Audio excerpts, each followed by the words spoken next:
dan Ibu, para personal dan juga para pimpinan perusahaan. Apa kabarnya? Selamat menjelang tahun baru. Saudara-saudara yang terkasih dalam nama Tuhan Yesus, sebelum kita dengarkan firman Tuhan, marilah kita berdoa. Ya Tuhan Bapa, ya Tuhan, kami hendak mendengarkan firman-Mu Tuhan, ajari kami Tuhan, supaya kami dapat mengerti isi firman-Mu Tuhan, dan kami dapat mengetahuinya, dan kami dapat menjalankan firman-Mu ini Tuhan. Dan juga Surah Roh Kudus-Mu Tuhan bersama-sama dengan kami, supaya kami dapat memahaminya dan mengerti isi firman-Mu ini Tuhan. Terpujilah Engkau di dalam nama Anak-Mu, dalam Yesus Kristus Tuhan kami. Amin. Baik saudara-saudara yang terkasih dalam nama Tuhan Yesus, kita diambil dari Mazmur 37 ayat 1 sampai 11. Demikian bunyinya. Kebahagiaan orang fasik semu dari Daud. Janganlah geram terhadap orang jahat. Jangan iri hati kepada orang yang berbuat curang. Sebab mereka segera lisut seperti rumput dan layu seperti tumbuh-tumbuhan hijau. Percayalah kepada Tuhan dan lakukanlah yang baik. Tinggallah di tanah ini dan berlakulah setia.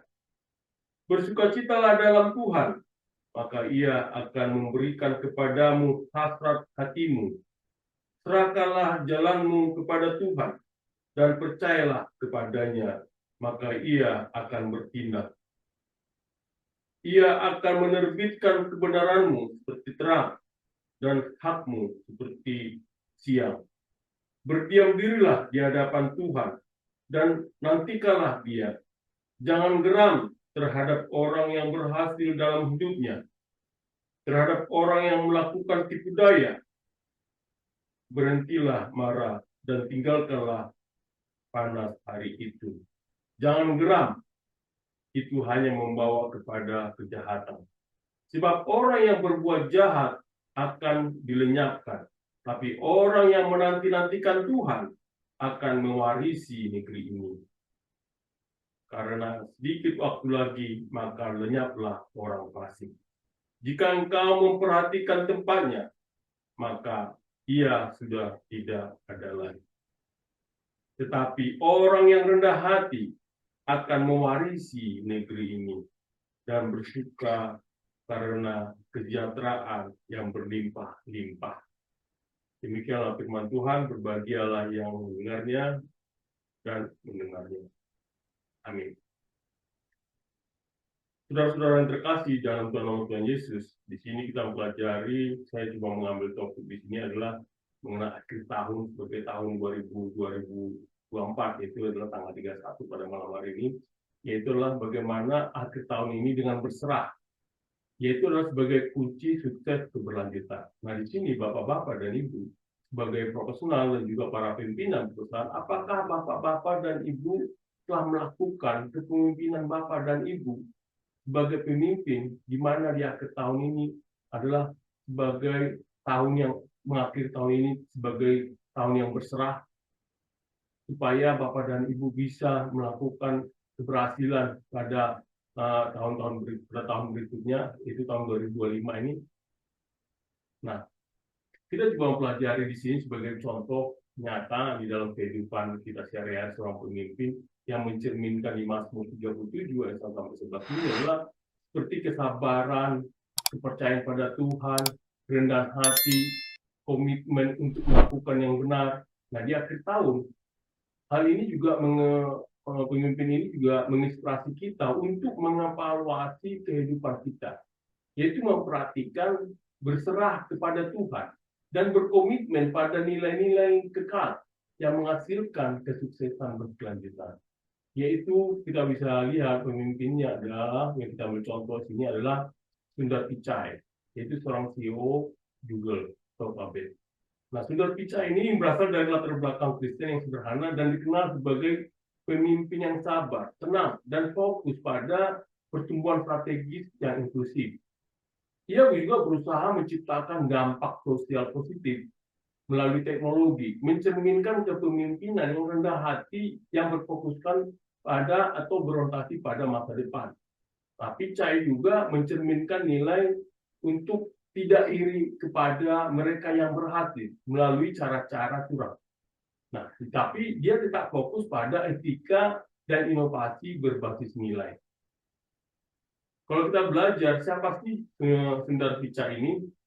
Sundar Pichai bernama lengkapnya adalah Pichai Sundara Rajan, lahir tanggal 12 Juli tahun 1972 di Madurai, Tamil Nadu, India.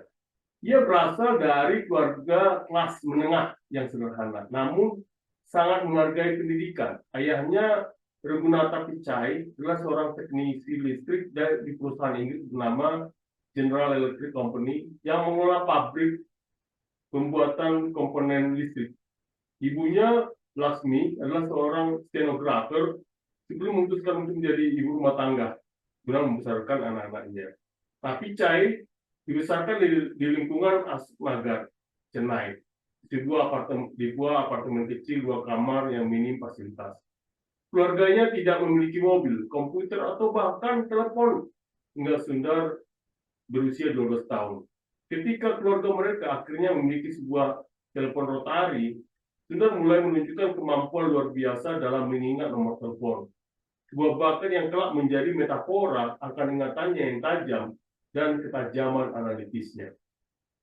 Dalam pendidikan, kita bisa lihat di sini bahwa Pichai mengenyam pendidikan dasar di Jawahar Vidyalaya, yaitu sekolah yang dikenal dengan disiplin akademiknya, dan kemudian melanjutkan ke Panapani Matriculation Higher Secondary School yang terletak di dalam kompleks kampus Indian Institute of Technology atau IIT Madras. Nah, di sekolah, ia dikenal sebagai siswa yang sangat cerdas, pendiam, dan rendah hati. Juga Sundar melanjutkan studi di bidang teknik metalurgi di Indian Institute of Technology atau IIT Kharagpur, salah satu institusi teknik paling bergengsi di India. Di IIT Kharagpur, ia menjadi salah satu mahasiswa terbaik dan mendapatkan penghargaan sebagai Institut Silver Medalist. Pada profesor di sana menggambarkannya sebagai seorang yang potensinya luar biasa, yang mampu memahami konsep teknis yang kompleks dengan mudah. Salah satu mentornya, Profesor Sanat Kumar, bahkan merekomendasikan Sundar untuk melanjutkan studi di Stanford University. Dengan beasiswa penuh, Sundar terima di Stanford University, di mana ia meraih gelar Master of Science dalam Material Science and Engineering. Nah, pengalaman ini merupakan langkah besar dalam hidupnya, tetapi juga membawa tantangan finansial bagi keluarganya. Ayahnya menghabiskan tabungan hidupnya untuk membeli tiket pesawat ke Amerika Serikat bagi Sundar. Setelah menyelesaikan program master, Sundar melanjutkan pendidikan bisnis di Wharton School, University of Pennsylvania, di mana ia menerima 2 penghargaan prestisius, yaitu Silver Scholar dan Palmer Scholar, yang diberikan kepada mahasiswa dengan pencapaian akademis luar biasa.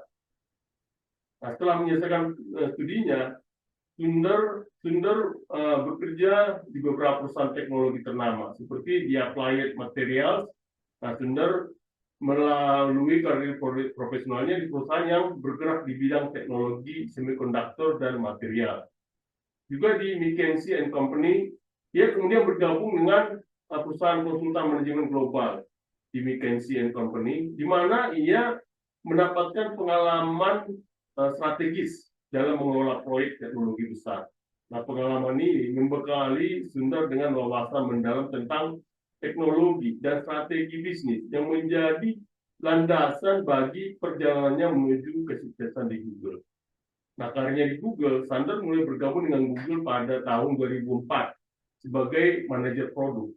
Di awal karirnya di Google, ia memimpin pengembangan beberapa produk yang menjadi pilar utama perusahaan, termasuk Google Toolbar, yaitu produk ini mempermudah pengguna mengakses pencarian Google melalui browser seperti Internet Explorer.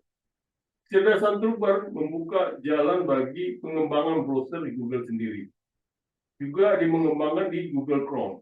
Nah, Sundar memimpin proyek pengembangan Chrome yang diluncurkan pada tahun 2008. Chrome kemudian menjadi browser paling populer di dunia, melampaui Internet Explorer dan Firefox. Nah, selain Chrome, Sundar juga memainkan peran kunci dalam pengembangan beberapa produk penting lainnya seperti Google Drive, layanan menyimpan cloud, Gmail, Google Maps, Google Docs. Pada tahun 2013, dia ditunjuk untuk memimpin divisi Android, menggantikan Andy Rubin. Di bawah kepemimpinannya, Android tumbuh menjadi salah satu sistem operasi paling dominan di dunia, yaitu digunakan oleh miliaran perangkat. Nah, pada tanggal 10 Agustus tahun 2015, Sundar Pichai diangkat sebagai CEO Google menggantikan Larry Page. Setelah restrukturisasi perusahaan ini menjadi Alphabet Company, pada tanggal 3 Desember 2019, ia menjadi CEO Alphabet, menggantikan Larry Page dan Sergey Brin yang memutuskan untuk mundur dari peran operasional harian. Nah, sebagai CEO Alphabet, Sundar bertanggung jawab atas berbagai divisi inovatif, termasuk Google Cloud, Waymo, kendaraan otonom, DeepMind, kecerdasan buatan. Nah, Sundar dikenal dengan gaya kepemimpinan yang inklusif, visioner, dan kolaboratif. Jadi contohnya adalah dia adalah tenang dan rasional. Dia dikenal mampu menghadapi tantangan besar seperti tekanan regulasi dan kritik global dengan sikap tenang dan pendekatan berbasis data. Juga berfokus pada pengguna, yaitu Sundar selalu menempatkan kebutuhan pengguna sebagai prioritas utama dalam pengembangan produk. Juga dalam pemimpin transformasional. Nah, di bawah kepemimpinannya, Google dan Alphabet telah berinvestasi besar dalam kecerdasan buatan atau AI, komputasi awan atau cloud, dan juga energi terbarukan. Nah, sebagai pemimpin global, Sundar telah membawa Alphabet dan Google ke tingkat yang lebih tinggi, termasuk mengintegrasikan kecerdasan buatan atau AI ke dalam berbagai produk Google, mengembangkan solusi teknologi yang inklusif seperti inisiatif untuk membawa internet ke daerah terpencil melalui proyek Loon dan Google Station. Juga mendukung upaya keberlanjutan dengan target menjadikan Google sepenuhnya menggunakan energi terbarukan.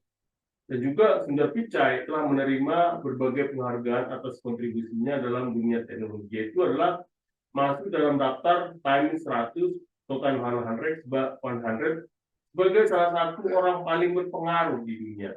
Nah, pengakuan dari berbagai institusi teknologi dan bisnis atas inovasinya dalam memperluas akses teknologi. Nah, di sini juga sebagai tokoh berpengaruh di dunia teknologi, ada beberapa prinsip-prinsip yang sebagai ajaran kepemimpinannya, yaitu adalah satu, fokus pada pengguna sebagai prioritas utama. Nah, kutipan terkenalnya adalah, at Google, we have always focused on building products that work for everyone. Nah, ini adalah di mana Sundar Pichai selalu menekankan bahwa kebutuhan pengguna harus menjadi inti dari semua keputusan produk dan bisnis. Pendekatan ini tercermin dari pengembangan produk seperti Google Chrome, Android, dan juga Google Search yang dirancang untuk memberikan pengalaman terbaik kepada miliaran pengguna. Nah, prinsipnya adalah bahwa seorang pemimpin harus memahami audiensnya secara mendalam atau pelanggannya secara mendalam. Juga keputusan harus didasarkan pada bagaimana produk atau layanan dapat membantu pengguna bukan hanya demi keuntungan perusahaan.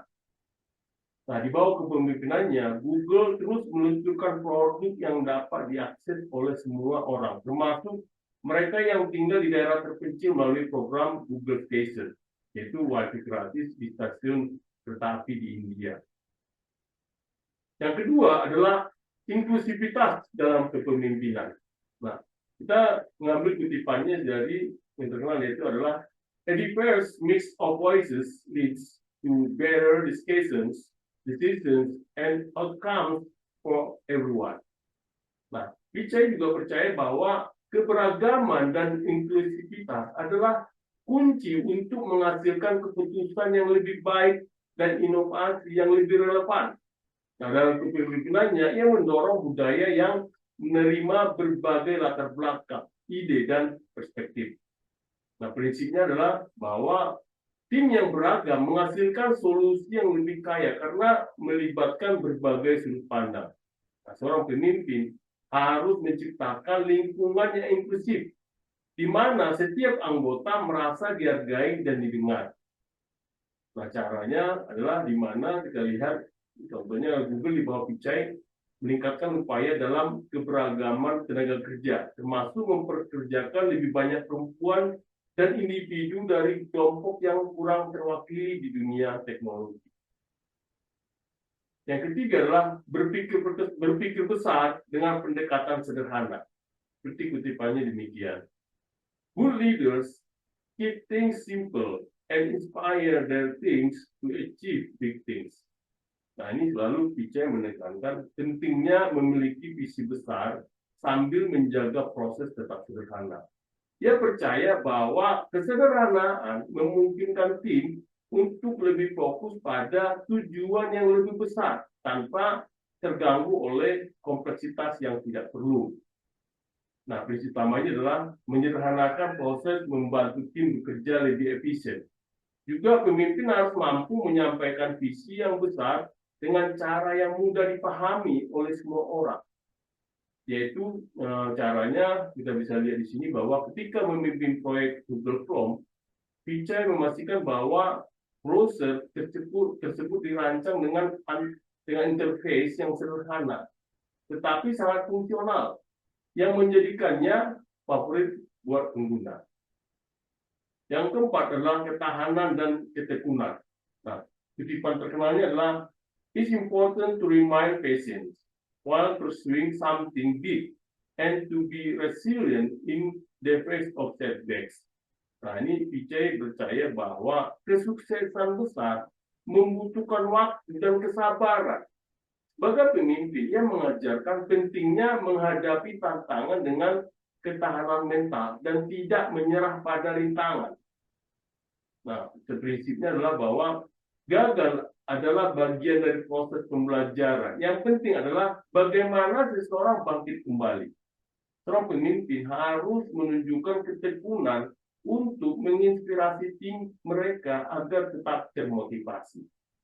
Nah, sini nyatanya adalah ketika awalnya ada skeptisisme terhadap Google Chrome. Tapi Pichai bersikeras melanjutkan proyek tersebut karena percaya pada visinya. Hasilnya, Chrome menjadi browser paling populer di seluruh dunia. Yang kelima adalah mendorong inovasi melalui eksperimen. Dia mengutip kutipannya seperti apa yang dikatakannya demikian. We try to work on things that billions of people will use every day. But to get there, you have to take risk and not be afraid to fail. Nah, ini sebenarnya mendorong percaya budaya eksperimen dan inovasi di Google. Menurutnya, kegagalan bukanlah akhir dari segalanya, melainkan bagian dari perjalanan menuju kesuksesan. Nah, prinsipnya adalah eksperimen adalah cara untuk menemukan solusi baru dan kreatif. Seorang pemimpin harus menciptakan lingkungan di mana kegagalan diterima sebagai peluang besar dan juga peluang untuk belajar. Nah, kita bisa melihat yang pengalamannya adalah di bawah kepemimpinannya, di mana juga meluncurkan proyek-proyek inovatif seperti Waymo, yaitu kendaraan otonom, dan juga Google Brain, yaitu penelitian kecerdasan buatan. Yang keenam, yang kita bisa pelajari dari Pichai adalah keseimbangan antara teknologi dan kemanusiaan. Seperti yang dikatakannya demikian. Teknologi is about improving human life, not about competing with humans. Nah, Sundar Pichai percaya bahwa teknologi seharusnya digunakan untuk memberdayakan manusia, bukan menggantikannya. Ia sering menekankan pentingnya pengembangan teknologi yang etis dan bertanggung jawab. Prinsipnya adalah teknologi harus dirancang untuk mendukung kebutuhan manusia, bukan sekedar mengejar keuntungan finansial. Nah, seorang pemimpin harus memastikan bahwa inovasi mereka mematuhi prinsip-prinsip moral dan etika. Contohnya adalah ketika Google memperkenalkan pedoman etika untuk kecerdasan buatan, yaitu memastikan teknologi ini tidak disalahgunakan. Yang ketujuh adalah kepemimpinan yang rendah hati. Seperti yang selalu dikatakannya demikian. Be humble, be ambitious, and always have a desire to learn. Nah, ini adalah kerendahan hati adalah salah satu kualitas paling menonjol dari sumber Pichai. Dia percaya bahwa pemimpin tidak perlu menunjukkan otoritas berlebihan, melainkan harus mendukung timnya dengan pendekatan yang membumi. Prinsipnya adalah pemimpin yang rendah hati lebih mudah mendapatkan kepercayaan dari timnya. Nah, kerendahan hati memungkinkan pemimpin untuk terus belajar dan berkembang. Contohnya adalah ketika Pichai dikenal sebagai pemimpin yang mendengarkan ide-ide dari semua level dalam organisasi, tidak hanya dari eksekutif senior. Yang kedelapan yang kita bisa pelajari dari Pichai adalah memberdayakan tim, yang dikatakannya demikian. As a leader, your job is to make it easier for others to succeed. Nah, menurut Pichai, salah satu tugas utama seorang pemimpin adalah memberdayakan anggota tim mereka agar mereka dapat mencapai potensi maksimalnya. Nah, prinsip utamanya adalah pemimpin harus menciptakan kondisi kerja yang mendukung, termasuk menyediakan sumber daya dan pelatihan yang diperlukan. Nah, keberhasilan kepemimpinan diukur dari keberhasilan tim mereka. Contohnya adalah di mana ketika Pichai mendorong pengembangan profesional di Google dengan menyediakan program pelatihan dan kesempatan untuk eksplorasi ide-ide baru. Nah, hal yang sembilan yang kita pelajari di Pichai prinsipnya adalah beradaptasi dengan perubahan. Seperti yang disebutkannya adalah the pace of change is faster than ever, and the best leaders embrace that change. Nah, ini Pichai memahami bahwa dunia teknologi berubah dengan sangat cepat, dan seorang pemimpin harus fleksibel serta mampu beradaptasi dengan perubahan ini. Nah, contohnya, prinsipnya adalah bahwa seorang pemimpin harus selalu siap untuk menghadapi perubahan dan melihatnya sebagai peluang, bukan ancaman. Nah, adaptabilitas adalah kunci untuk menjaga relevansi dalam industri yang dinamis. Contohnya adalah Pichai memimpin transisi Google ke ekosistem berbasis cloud dan kecerdasan buatan, yaitu memastikan perusahaan tetap berada di garis depan inovasi teknologi. Nah, hal yang ke-10 yang kita pelajari adalah berorientasi pada dampak jangka panjang. Seperti apa yang dikatakannya demikian. The best decisions aren't just about the next quarter. They're about building something meaningful for the next decade. Pichai menekankan pentingnya mengambil keputusan strategis yang berdampak jauh ke depan. Ia percaya bahwa fokus pada tujuan jangka panjang lebih berharga daripada pencapaian sementara.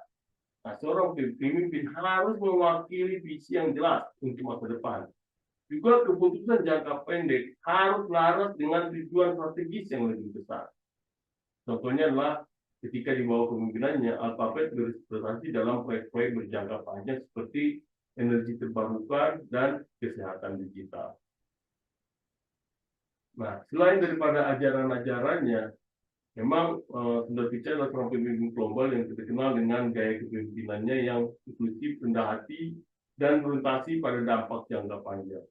Walaupun dia tidak secara eksplisit mengaitkannya dengan ajaran Alkitab dan juga tradisi agamanya, dan banyak prinsip yang kita pelajari dari ajaran-ajaran Pichai yang memang bisa hubungkan dengan nilai-nilai Alkitab, yaitu adalah mengenai kerendahan hati sebagai dasar kepemimpinan.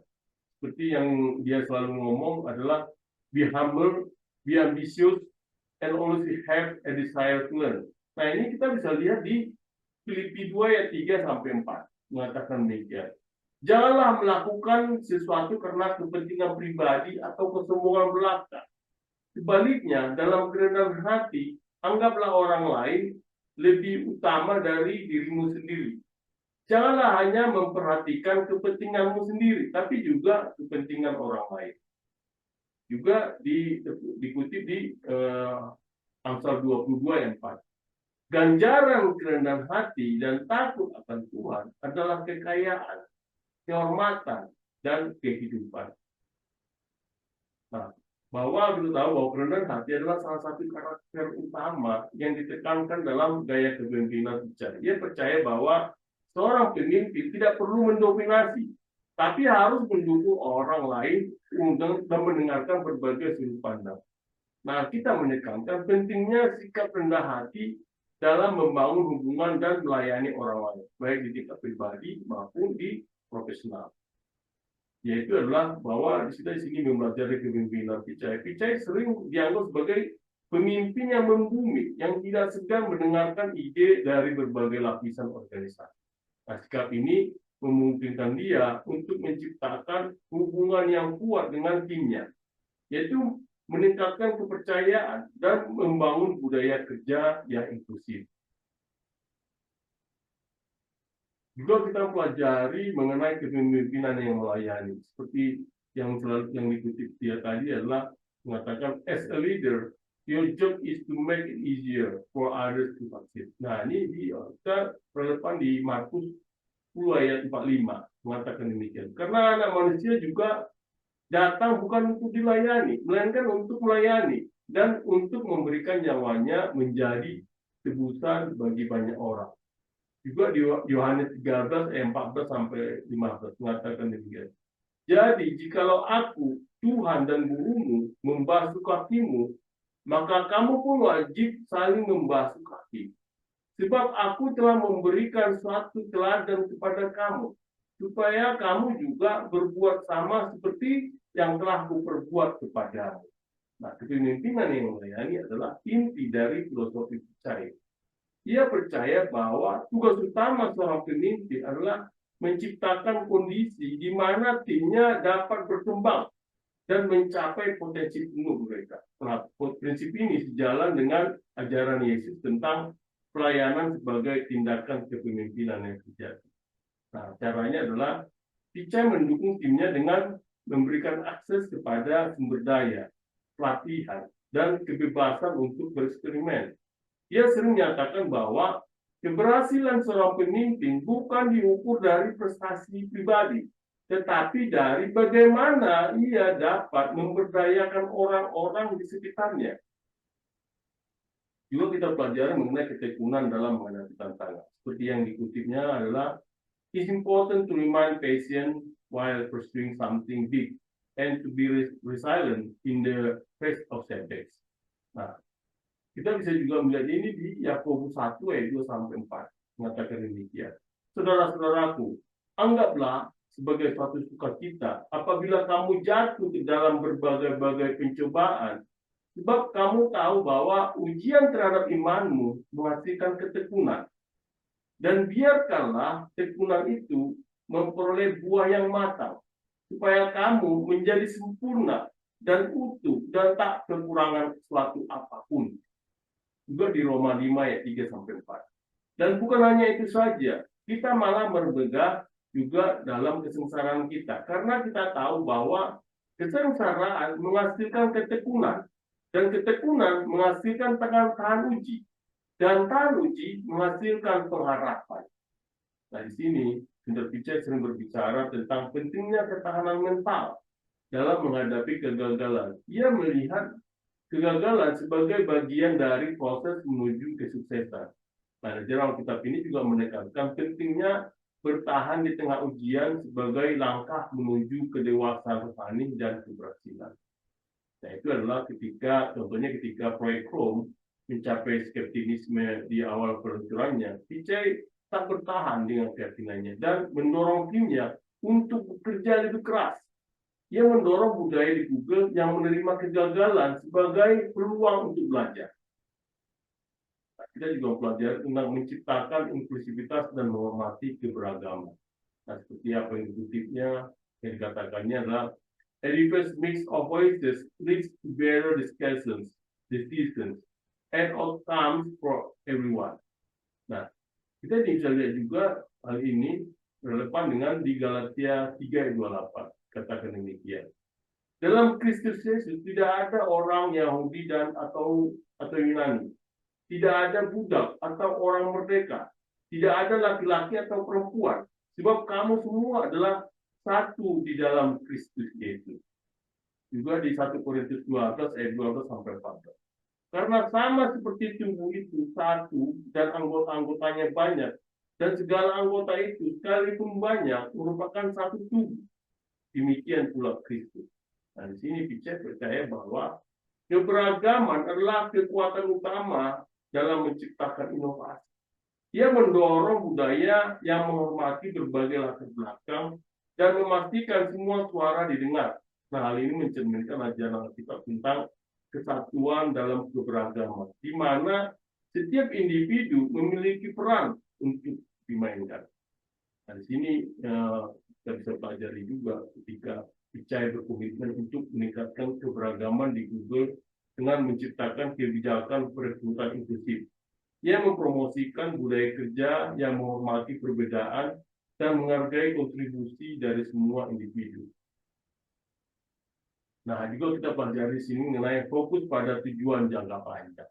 Seperti yang dikatakan demikian.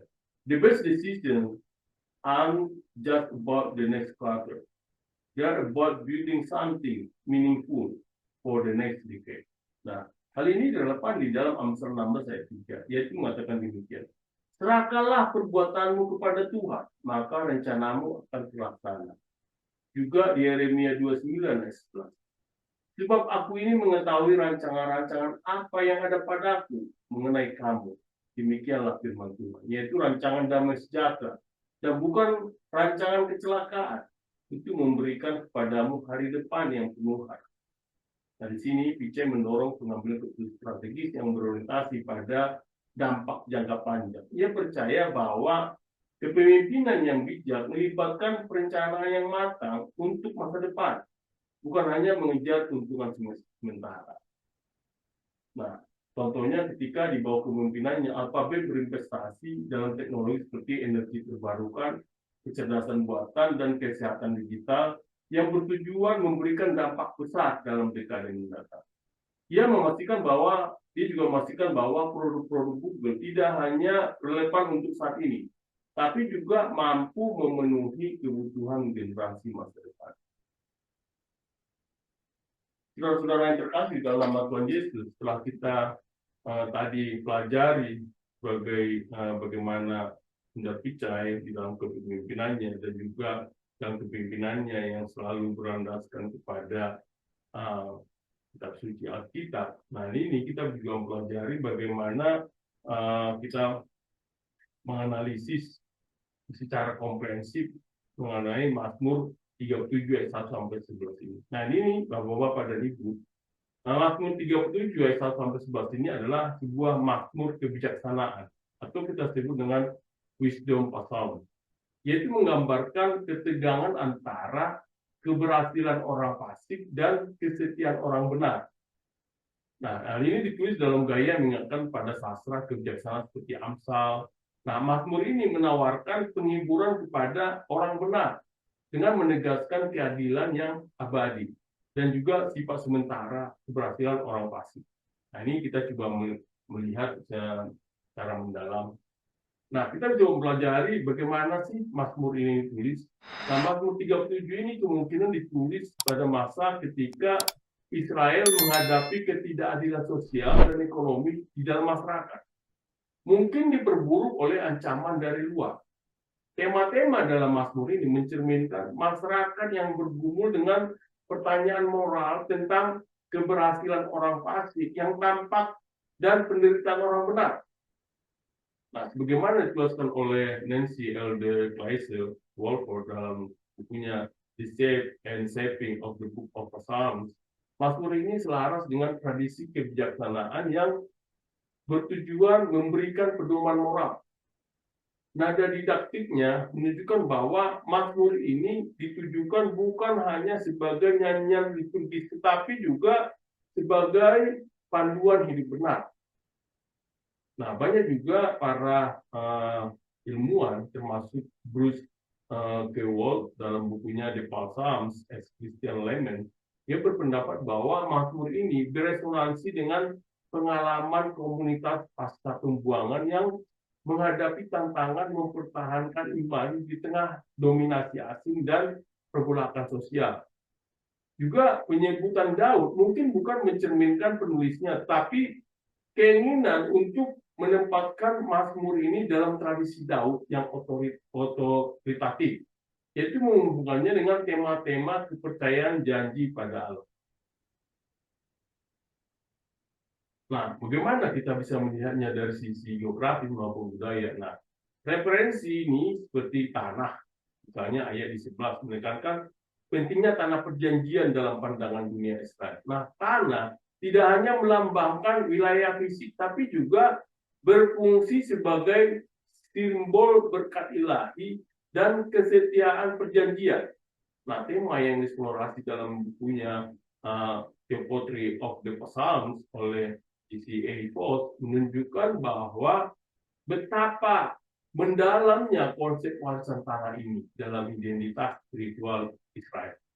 Nah, Mazmur ini mencerminkan masyarakat agraris patriarkal di mana kekayaan dan keberhasilan seringkali dikaitkan dengan kepemilikan tanah. Ketidakadilan sosial seperti eksploitasi oleh pihak berkuasa ini adalah hal yang umum, sehingga pesan tentang keadilan ilahi menjadi sangat relevan. Nah, bagaimana dengan karakteristik orang-orang di dalam Mazmur ini? Ada beberapa hal yang kita bisa pelajari di sini adalah ada dua karakter, dua kelompok, yaitu pertama adalah orang fasik dan kedua adalah orang benar. Nah, orang fasik di sini digambarkan sebagai mereka yang berhasil secara sementara seringkali melalui cara-cara yang tidak adil. Mereka mencerminkan kesombongan, ketergantungan pada diri sendiri, dan juga pengabaian terhadap hukum moral Allah. Nah, di sini juga takdirnya mereka adalah keberhasilan mereka bersifat sementara dan mereka akan layu seperti rumput, seperti dikatakan di ayat 2. Nah, menurut Craig C. Broyles dalam bukunya The Conflict of Faith and Experience in the Psalms, menyoroti tema ini sebagai pengingat bahwa keberhasilan orang fasik hanyalah ilusi. Nah, karakteristik yang kedua adalah orang benar. Nah, ciri-cirinya adalah orang benar ditandai oleh kepercayaan mereka kepada Allah, kelembutan hati, dan komitmen untuk hidup sesuai dengan jalannya. Nah, mereka diajak untuk tinggal di negeri itu dan berbuat setia. Itu di ayat 3. Menunjukkan gaya hidup yang setia pada perjanjian. Nah, apa yang bisa mereka dapatkan di sini adalah bahwa mereka dijanjikan warisan tanah yang melambangkan kasih karunia Allah yang kekal. Nah, Jamie Grant dalam bukunya King as Exemplar mencatat bahwa ini mencerminkan ideal Deuteronomis di mana kesetiaan membawa berkat dan ganjaran ilahi. Nah, bagaimana kita mempelajari dari pesan teologis apa yang kita dapat di sini? Itu adalah ada 3 hal, yaitu pertama adalah mengenai keadilan ilahi. Nah, Mazmur ini menegaskan kedaulatan dan keadilan Allah, yaitu keberhasilan orang fasik hanyalah sementara, dikatakan. Ya. Dan nasib akhir mereka adalah kehancuran. Kalau kita baca di ayat 10. Nah, orang benar, meskipun mungkin menderita sementara, akan dibenarkan oleh kesetiaan Allah yang kekal. Nah, mengenai juga kesabaran dan kepercayaan. Nah, ajakan ini seperti di ayat 1 mengatakan, jangan marah. Dan juga di ayat 7 mengatakan, nantikanlah Tuhan. Yaitu mengajarkan nilai kesabaran. Nah, menurut Nancy DeClaire Walford menunjukkan bahwa Mazmur ini menekankan kontras antara ketidaksabaran manusia dan waktu Allah yang sempurna, mendorong pembaca untuk mempercayai penyelenggaraan ilahi. Juga warisan tanah, yaitu bahwa janji bahwa seperti disebutkan di ayat 11, mengatakan orang yang lemah lembut akan mewarisi negeri. Nah, hal ini memiliki makna eskatologis yang kemungkinan diulang oleh Yesus dalam ucapan bahagia, yaitu di Matius 5 ayat 5. Nah, janji ini menegaskan harapan pemulihan dan ganjaran ilahi bagi orang yang setia. Nah, kalau kita lihat dari strukturnya, tulisan dari Mazmur 37 ayat 1 sampai 3 sampai 11 ini, ada 3 hal yang kita lihat dari struktur pembagiannya, yaitu di ayat 1 sampai 2 yaitu mengenai ajakan untuk tidak cemas, yaitu peringatan untuk tidak iri terhadap orang fasik, karena keberhasilan mereka bersifat sementara. Nah, ayat 3 sampai 7 adalah mengenai instruksi positif. Itu serangkaian imperatif, yaitu mengatakan begini, percayalah, bergembiralah, serahkanlah, dan diamlah di hadapanku. Nah, sementara di ayat 8 sampai 11 itu adalah hasilnya. Di mana bahwa dikatakan itu bahwa hasilnya adalah nasib orang fasik, yaitu kehancuran. Dibandingkan dengan ganjaran orang benar, yaitu mewarisi tanah. Nah, ini menegaskan pesan untuk Mazmur, yaitu adalah kesabaran dan kepercayaan kepada Allah akan dihargai. Nah, bagaimana kita melihat hal ini, bahwa kita bisa melihat kebenaran-kebenaran abadi dari Mazmur ini yang kita bisa dapat terapkan, yaitu bagaimana kita melihat bahwa keadilan Allah, terutama di dunia, itu di dunia ini di mana ketidakadilan tidak sering terjadi, di mana iman kita akan menjadi memperlihatkan hal ini. Dan juga kita bisa melihat hal ini bahwa janji eskatologis keadilan Allah yang tertinggi, di mana kita pelajari bahwa kita menghubungkan Mazmur ini dengan perjanjian baru, seperti yang ditulis oleh bukunya Subramanian, yang bukunya ditulis di Synoptic Gospel and Psalms as Prophecy. Nah, kita juga melihat di sini di Mazmur ini adalah bahwa adanya tradisi kebijaksanaan, di mana nada didaktik Mazmur ini selaras dengan Amsal, juga pengkhotbah maupun Ayub, yaitu memberikan kontribusi pada pemahaman Alkitabiah yang lebih luas tentang keadilan ilahi.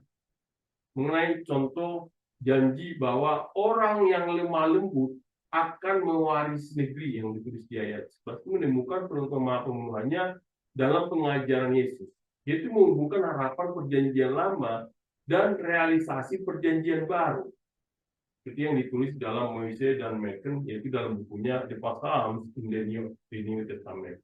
Nah, mengenai Mazmur ini, Mazmur 37 ayat 1 sampai 11 ini juga adalah tetap relevan bagi kita orang percaya, menawarkan panduan untuk hidup dengan setia di tengah ketidakadilan. Nah, ajakan untuk percaya, sabar, dan rendah hati tetap relevan dalam menghadapi tantangan modern seperti ketidaksetaraan sistemik, penderitaan pribadi, maupun keresahan sosial. Nah, bagaimana kita bisa melihat secara ayat per ayat di sini? Mari kita bisa pelajari. Di sini kita baca di ayat 1 mengatakan demikian.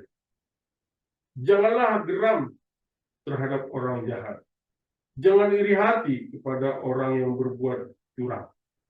Nah, ini kita bisa pelajari bahwa Mazmur ini dimulai dengan peringatan untuk tidak terganggu atau marah oleh keberhasilan orang fasik.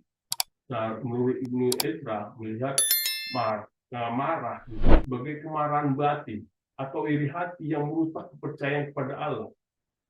Nah, menurut Craig C. Broyles dalam bukunya The Conflict of Faith dan an Experience in the Psalms, menyoroti pemahaman pemasuk tentang emosi manusia, yaitu tentang kemarahan terhadap kejahatan muncul dari ketidaksabaran terhadap keadilan Allah. Nah, menurut Nancy L. DeCrazy dalam bukunya The Shape and Shaping of the Book of Psalms, ayat ini sejajar dengan literatur kebijaksanaan yang menekankan pengendalian emosi dan juga fokus pada keadilan Allah dalam jangka panjang. Nah, ayat ini juga berbicara kepada komunitas yang mungkin berada di bawah kekuasaan asing, yaitu menyaksikan keberhasilan orang fasik sementara orang benar menderita. Ini mencerminkan pergumulan teologis. Nah, di sini kita diajarkan bahwa orang percaya dipanggil untuk meninggalkan kebencian dan menghindari perbandingan. Sebaliknya, memusatkan perhatian pada janji-janji Allah. Nah, bagaimana kita, dan juga di ayat 2, kita bisa baca di sini, sebab mereka segera lisut seperti rumput dan layu seperti tumbuh-tumbuhan hijau. Nah, ini adalah suatu imaji rumput dan tumbuh-tumbuhan itu menggambarkan sifat sementara keberhasilan. Nah, menurut D.C. Evos dalam bukunya Theopatry of the Psalms mencatat bahwa metafora ini mencerminkan siklus alam yang kontras dengan ketetapan Allah. Nah, menurut Michael D. Gordon dalam bukunya The Psalms of the Sons of Korah menuliskan ayat ini sebagai jaminan bahwa keadilan Allah meskipun tertunda tidak dapat dihindari. Nah, tema ini berulang dalam Alkitab seperti yang ditulis oleh Jeremy Eglan dalam bukunya King Exemplar, menarik paralel dengan pandangan Deuteronomis ini, di mana orang fasik akhirnya disingkirkan dari tanah yang mereka cemari. Nah, ayat ini mengingatkan bahwa orang percaya memandang hidup dari perspektif kekekalan, mempercayai bahwa kemenangan orang fasik hanyalah bersifat sementara. Nah, bagaimana kita bisa melihat dari sisi kepemimpinan ayat 1 sampai 2 ini? Yaitu adalah kita bisa belajar di sini bagaimana menghindari reaksi emosional, yaitu seorang pemimpin ingatkan itu tidak iri pada kesuksesan jangka pendek yang dicapai dengan cara tidak etis. Keberhasilan seperti itu bersifat sementara, seperti rumput yang layu. Yaitu kita bisa pelajari dari Sundar Pichai yang fokus pada inovasi jangka panjang. Yang alih-alih dia bereaksi terhadap tekanan kompetitif yang mencerminkan pasal di ayat 1 dan 2 ini. Dan juga bagaimana kita bisa melihat dari resolusi kita tahun 2024. Nah, resolusi yang kita bisa pelajari yaitu adalah tetapkan nilai-nilai organisasi yang jelas dan gunakan sebagai tolok ukur dalam pengambilan keputusan.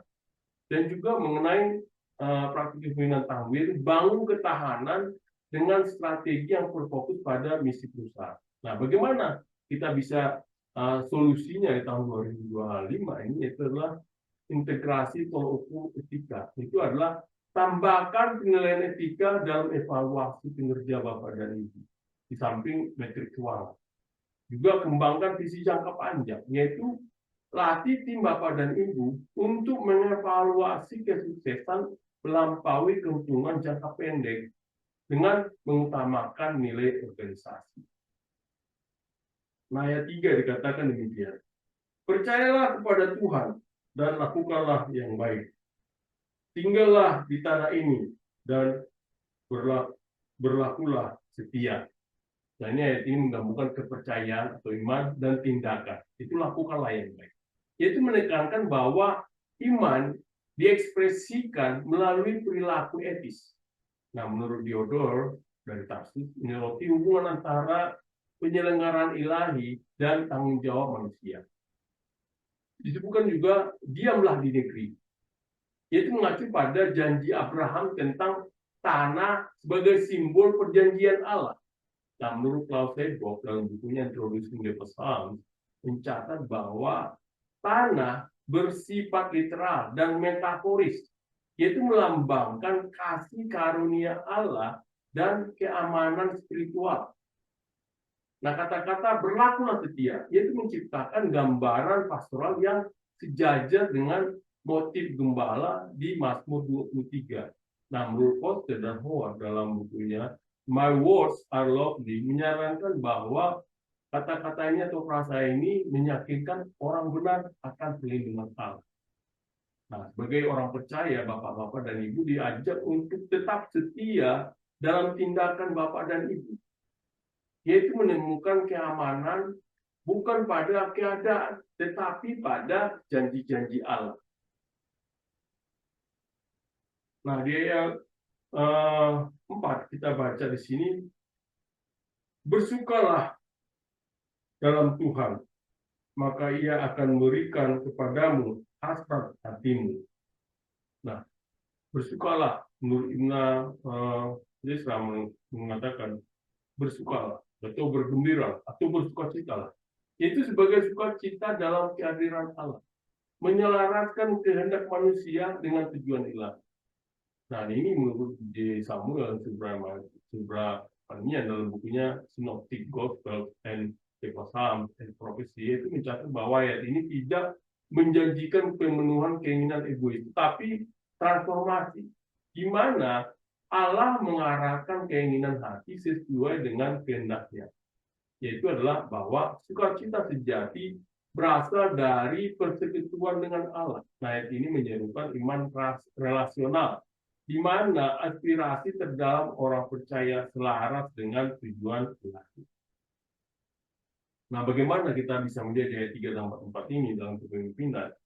Kepemimpinan itu pasti memiliki tujuan, yaitu kepercayaan kepada Tuhan dan komitmen untuk melakukan yang baik, yaitu mencerminkan kepemimpinan yang berlandaskan pada nilai. Nah, menurut Robert Greenblatt menyebutkan ini sebagai inti dari kepemimpinan pelayan. Nah, strateginya adalah strategi organisasi harus selaras dengan tujuan etis dan berkelanjutan. Nah, resolusi tahun 2004 yang kita pelajari dari ayat ini adalah yaitu rayakan pencapaian yang berhubungan langsung dengan nilai-nilai perusahaan. Juga luncurkan proyek yang berkontribusi positif pada komunitas, yaitu menunjukkan komitmen perusahaan pada kebaikan. Nah, perbaikan tahun 2025 yang akan kita lakukan adalah gabungkan metrik yang berfokus pada komunikasi dalam laporan tahunan. Contohnya, Google dapat memperluas program keberlanjutan ke bidang pendidikan. Juga bangun program pelatihan untuk membantu karyawan menemukan tujuan dalam pekerjaan mereka. Nah, ayat 5 mengatakan demikian. Serahkanlah jalanmu kepada Tuhan dan percayalah kepadanya, maka Ia akan bertindak. Nah, kata-kata serahkanlah, atau dalam Galal yang berarti menggulingkan, itu menyerahkan beban kepada Allah, melambangkan penyerahan total. Nah, menurut Brailes menekankan ajakan untuk melepaskan kendali, mempercayai kedaulatan Allah. Nah, kata-kata Ia akan bertindak. Ia akan bertindak. Di sini artinya menegaskan keterlibatan aktif Allah dalam memenuhi janjinya, sebagaimana ditekankan dalam karya Green dalam bukunya King as Example. Nah, ayat ini menghubungkan penyerahan manusia dengan kesetiaan Allah, yaitu menggambarkan Allah sebagai pelaksana akhir keadilan. Nah, di ayat 6 mengatakan demikian, Ia akan menerbitkan kebenaranmu seperti terang dan hakmu seperti siang. Imajinasi tentang cahaya ini, cahaya melambangkan kejelasan, kebenaran, dan pembenaran. Nah, menurut Ibnu Ezra mencatat bahwa kebenaran tidak tersembunyi, tetapi dinyatakan secara terbuka oleh Allah. Nah, menurut Kohler, menafsirkan siang ini sebagai metafora keadilan ilahi yang tidak dapat disangkal dan terlihat oleh semua. Ayat ini meramalkan pembenaran terakhir dalam eskaton, menghubungkan dengan janji Alkitab tentang penghakiman akhir.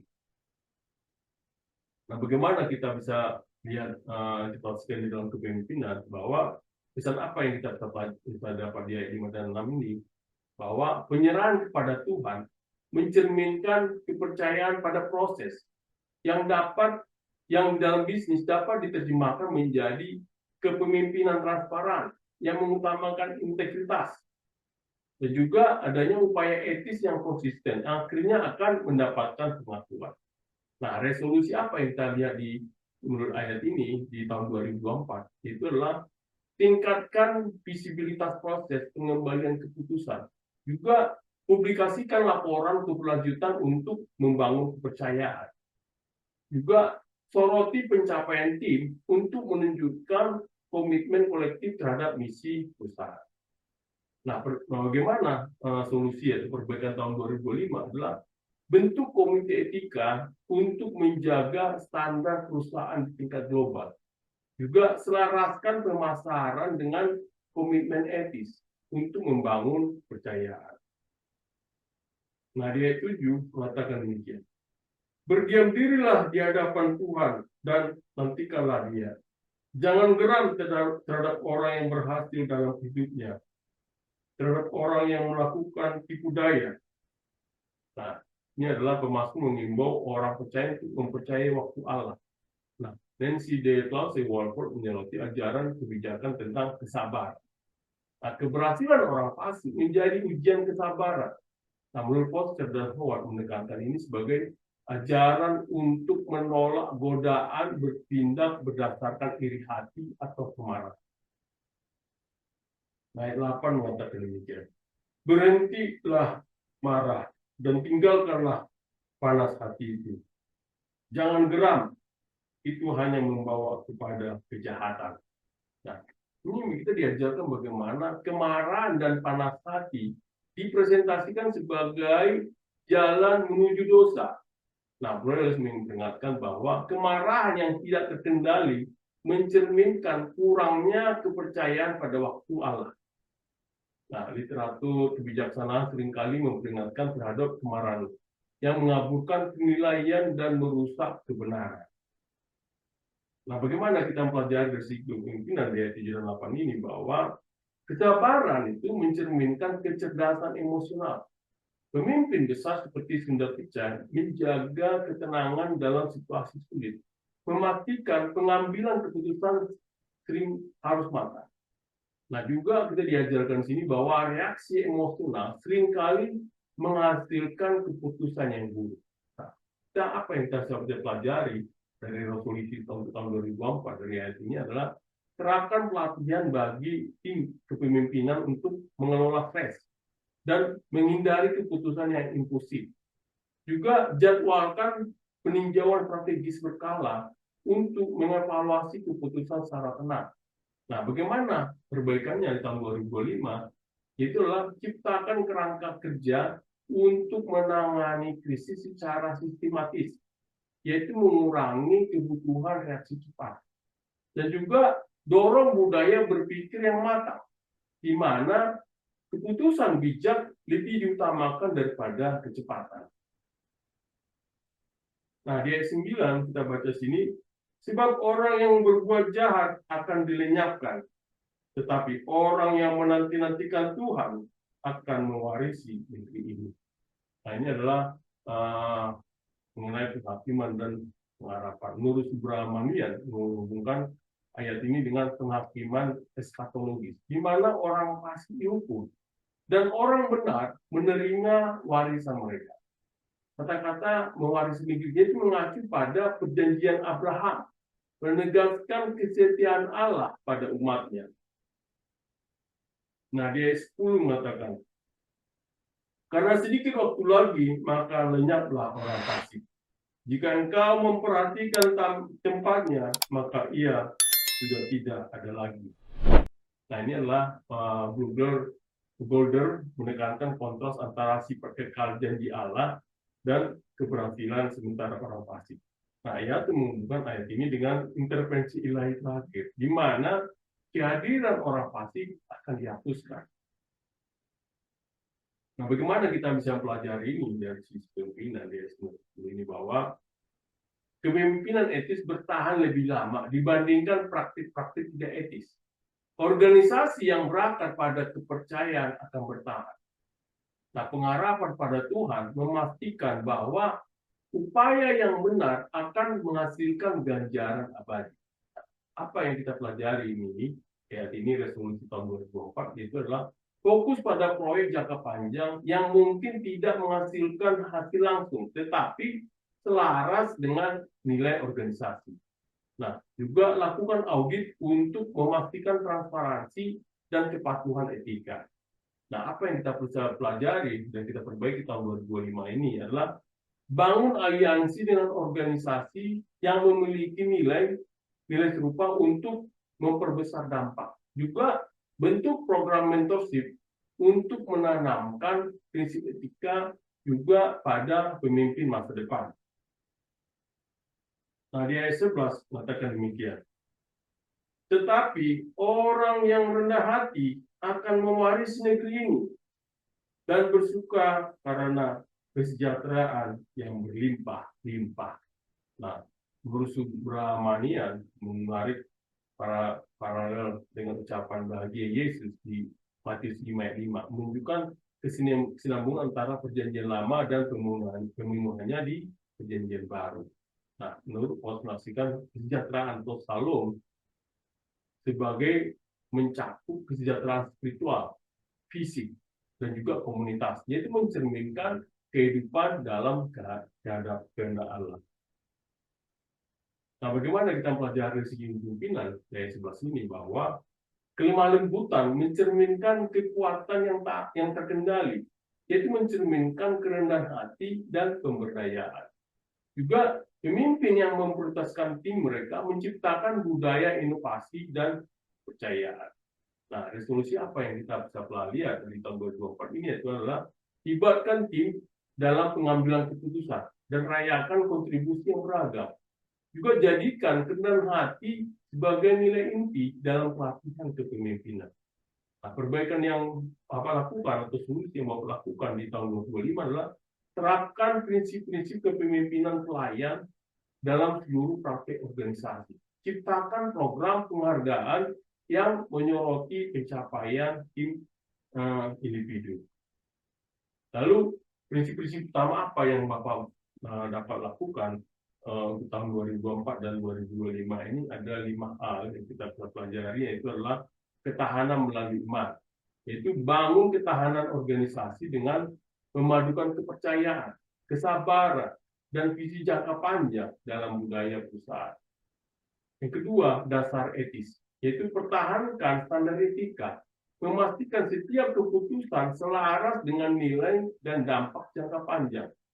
Yang ketiga, kepemimpinan pelayan.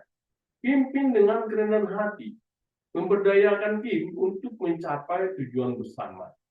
Juga keempat adalah kesabaran strategis.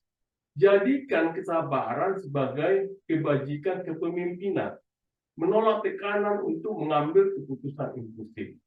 Dan kelima adalah fokus keberlanjutan, yaitu adalah prioritaskan inisiatif yang menciptakan nilai abadi bagi pemangku kepentingan dan juga lingkungan.